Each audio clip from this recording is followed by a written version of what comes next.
ഒരു ചെറു സംഘത്തോടൊപ്പം തിരുവനന്തപുരം കന്യാകുമാരി യാത്രയിലാണ് ഞാൻ. തലേന്ന് വൈകുന്നേരം നാട്ടിൽ നിന്ന് പുറപ്പെട്ട് രാവിലെ ആറ്റുകാൽ ക്ഷേത്രത്തിന് സമീപമെത്തി കുളിച്ചുമാറി ക്ഷേത്ര ദർശനം നടത്തലാണ് ആദ്യത്തെ പരിപാടി. കേരളത്തിലെ തന്നെ ഏറ്റവും പ്രസിദ്ധമായ ക്ഷേത്രങ്ങളിലൊന്നാണ് ആറ്റുകാൽ ഭഗവതിയുടേത്. ആദിപരാശക്തിയുടെ മാതൃഭാവമായ ഭദ്രകാളി രൂപത്തിലാണ് ഇവിടെ ദേവിയുടെ പ്രതിഷ്ഠ. ദാരികവധത്തിന് ശേഷം വേതാളപ്പുറത്ത് വിശ്രമിക്കുന്ന ചതുർബാഹുവായിട്ടാണ് സങ്കല്പം. സ്ത്രീകളുടെ ശബരിമല എന്നറിയപ്പെടുന്ന ഈ ക്ഷേത്രത്തിലെ ഏറ്റവും പ്രധാന ഉത്സവം പൊങ്കാലയിടലാണ്. ആറ്റുകാൽ ദർശനത്തിന് ശേഷം നേരെ പോയത് പഴവങ്ങാടി ഗണപതി ക്ഷേത്രത്തിലേക്കാണ്. സർവ തടസ്സങ്ങളും നീക്കുന്ന വിഘ്നേശ്വരനായിട്ടാണ് ഗണപതിയെ കണക്കാക്കുന്നത്. അതുകൊണ്ട് തന്നെ മംഗളകാര്യങ്ങൾ ആരംഭിക്കുന്നതിന് മുൻപ് ഗണപതി പൂജ നടത്തുന്നത് പതിവാണ്. തേങ്ങയടിക്കലാണ് ഈ ക്ഷേത്രത്തിലെ ഏറ്റവും പ്രധാനപ്പെട്ട വഴിപാട്. ഇവിടെ നിന്ന് നടന്നെത്താവുന്ന ദൂരത്തിലാണ് ശ്രീപത്മനാഭസ്വാമി ക്ഷേത്രമുള്ളത്. അതുകൊണ്ട് തന്നെ ഞങ്ങൾ അങ്ങോട്ടേക്ക് നടന്നാണ് പോയത്.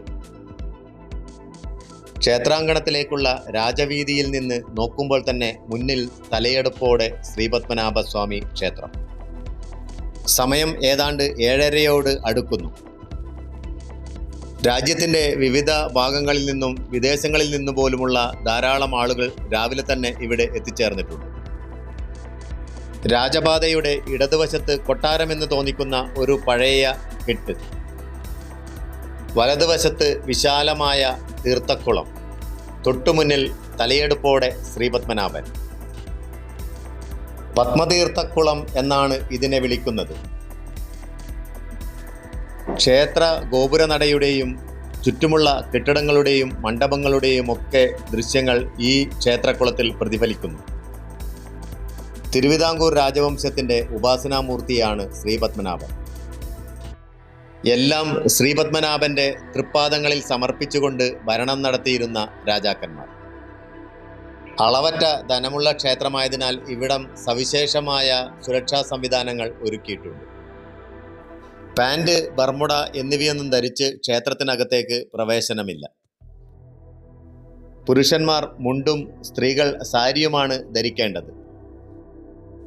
ക്ഷേത്രത്തിൽ നിന്ന് പുറത്തിറങ്ങുമ്പോൾ റോഡരികിലായി ആനയുടെ രൂപത്തിലുള്ള ഒരു പാറക്കല്ല് വെച്ചിരിക്കുന്നതായി കാണാം. തൊട്ടടുത്തുള്ള ഒരരയാലിൻ ചുവട്ടിലായി ധാരാളം നാഗ വിഗ്രഹങ്ങളും.